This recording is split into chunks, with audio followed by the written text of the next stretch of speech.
What's the deal, baby? You already know this, the big boss, hard boss, okay, po to the door. Let's get straight to it. 2 ways I feel like Errol Spence can beat Terence Crawford, right? I did a video, saying 1 way Terence Crawford can beat Errol Spence. In my opinion, that's how I see it.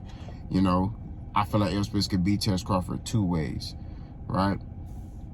The 2 ways I see is by Errol Spence cutting the ring off, being aggressive, making deposits to the body, and fighting on the inside, getting in Terence Crawford's pocket, getting past the reach advantage, fighting on the inside, keeping Terence Crawford back against the ropes,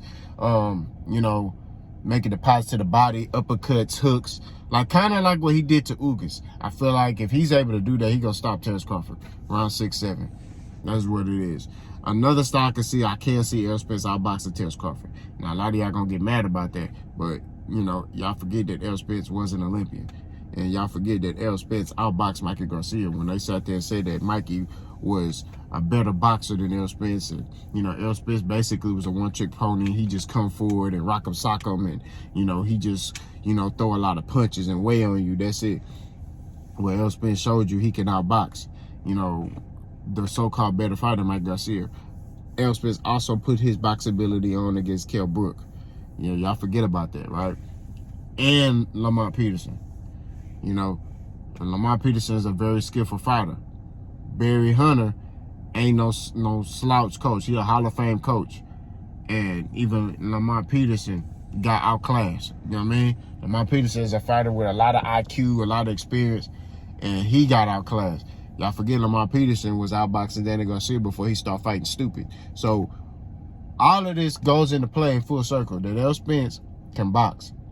He can get on his toes. He can use his jab. He can use lateral movement. He can set traps. He can do all that. He did that a little bit against Sean Porter in the beginning of the fight. I wish that he would have kept doing that whole fight, because Sean didn't really have no answers for that. But I guess he remembered, I told this dude I was going to go toe-to-toe with him, and I'm going to beat him at his own game.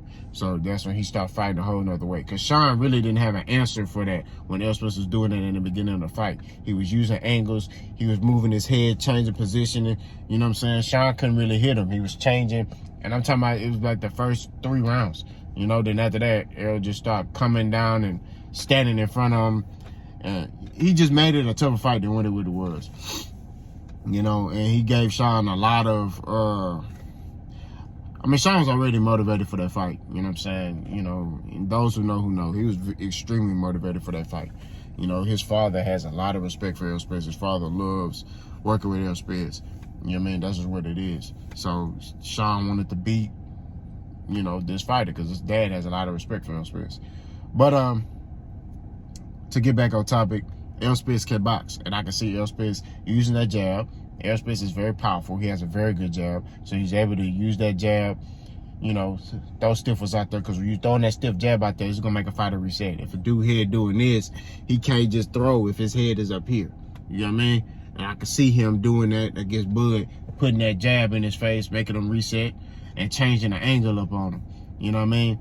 I can see that, and I can see him outboxing Terence Crawford to a unanimous decision. Those are 2 ways that I see.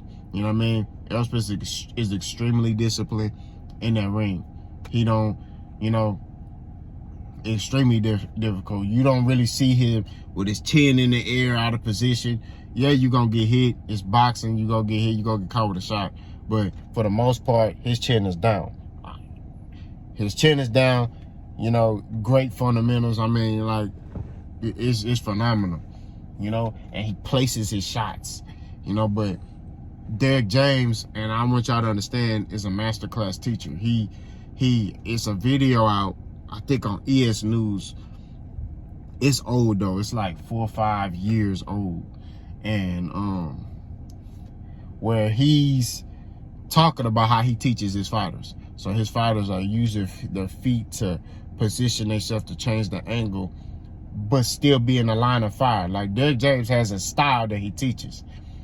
You're still in the line of fire, but you're able to change the angle. It's phenomenal. You know what I mean? Like, you're not out of the line of fire. You're still within your reach to return or be aggressive. You know what I mean? Like, gloves are high, so if they throw a punch, you're able to block it and return, like catch a return. It's phenomenal. Like, hopefully y'all could go find it. It's on ES News. If I can find it, I'll post a link in the description. But phenomenal his teaching, and I see why Errol Spence is able to stand in the pocket, and Frank Martin and Jamel Charlo and all them are able to stand in the pocket and do the things that they do because of Derrick James is teaching them how to keep them gloves high and change angles. You know what I mean? Now, granted, some people would be like, man, they just changing the angle. What's so special about that? You don't understand how difficult it is to change the angle while you in the line of fire. Like, you could change the angle and, make a miss, and you kind of like working to get back within range or whatever, but they change the angle while bullets coming at them, and they able to boom, and then boom, boom, and then, Errol, he boom, and then doom to the body, and then uppercut, and then he'll throw a shoulder just to create space a little bit, throw another uppercut, then change the angle, body shot, and then jab, and then hook. You know what I'm saying? Like, it's stuff like that they do, that Derrick James is teaching them. But like I said, those are two ways I see Errol Spence beating Terence Crawford: is cutting the ring off, keeping Terence Crawford back against the ropes, fighting on the inside, breaking him down, taking away, making Bud stay stationary, making Bud fight off of emotion. If he do that, he'll be able to stop him and just simply outboxing Terence Crawford.